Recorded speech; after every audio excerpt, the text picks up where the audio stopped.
بسم اللہ الرحمن الرحیم۔ السلام علیکم میرے محترم ناظرین، آپ کو آج کی اس نئی ویڈیو میں خوش آمدید کہتے ہیں۔ میرے محترم و مکرم سامعین، دنیا میں آج تک کوئی بھی انسان ایسا پیدا نہیں ہوا جو اللہ تعالیٰ کی وحدانیت اور اس کی حمد و ثنا کو اس طرح بیان کر سکتا جس طرح کہ وہ لائق حمد و ثنا ہے۔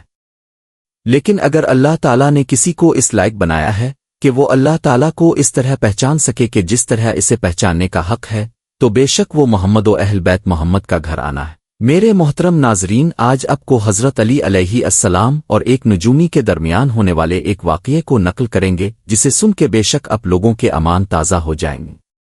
اور اللہ تعالیٰ کی واحدانیت پر آپ کا ایمان اور بھی پختہ ہو جائے گا۔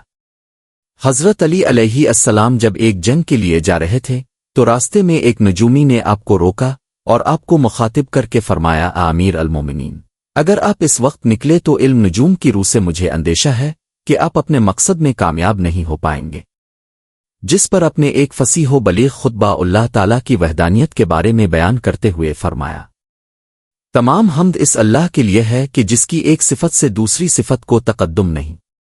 کہ وہ آخر ہونے سے پہلے اول اور ظاہر ہونے سے پہلے باطن رہا ہو۔ اللہ کے علاوہ جسے بھی ایک کہا جائے گا وہ قلت و کمی میں ہوگا۔ اس کے سوا ہر باعزت ذلیل اور ہر قوی کمزور و عاجز اور ہر مالک مملوک اور ہر جاننے والا سیکھنے والے کی منزل میں ہے۔ اس کے علاوہ ہر قدرت و تسلط والا کبھی قادر ہوتا ہے اور کبھی عاجز،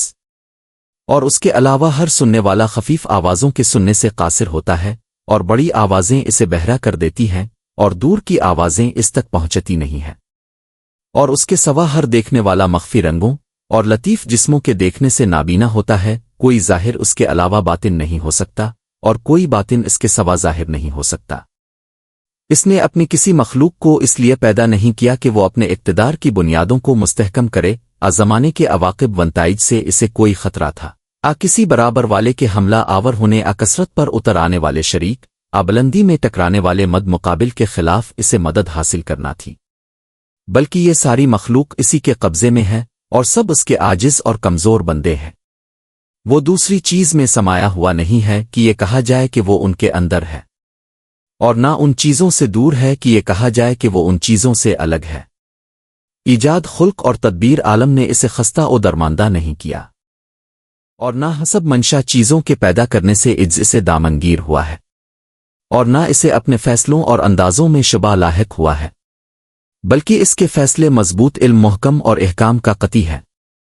مصیبت کے وقت بھی اسی کی آس رہتی ہے اور نعمت کے وقت بھی اسی کا ڈر لگا رہتا ہے۔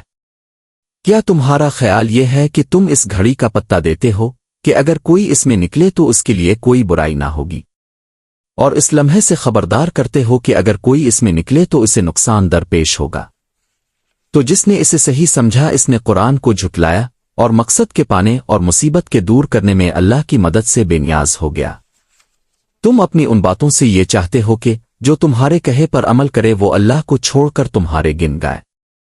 اس لیے کہ تم نے اپنے خیال میں اس سات کا پتہ دیا کہ جو اس کے لیے فائدہ کا سبب اور نقصان سے بچاؤ کا ذریعہ بنی۔ پھر آپ لوگوں کی طرف متوجہ ہوئے اور فرمایا، اے لوگوں، نجوم کے سیکھنے سے پرہیز کرو، مگر اتنا کہ جس سے خشکی اور تری میں راستے معلوم کر سکو، اس لیے کہ نجوم کا سیکھنا کینت اور غیب گوئی کی طرف لے جاتا ہے، جو کہ ایک مسل کاہن کے ہے اور کاہن مسل ساحر کے ہے، اور ساحر یعنی کہ جادوگر مسل کافر کے ہے، اور کافر کا ٹھکانہ جہنم ہے۔ بس اللہ کا نام لے کر اپنے کاموں کو انجام دو۔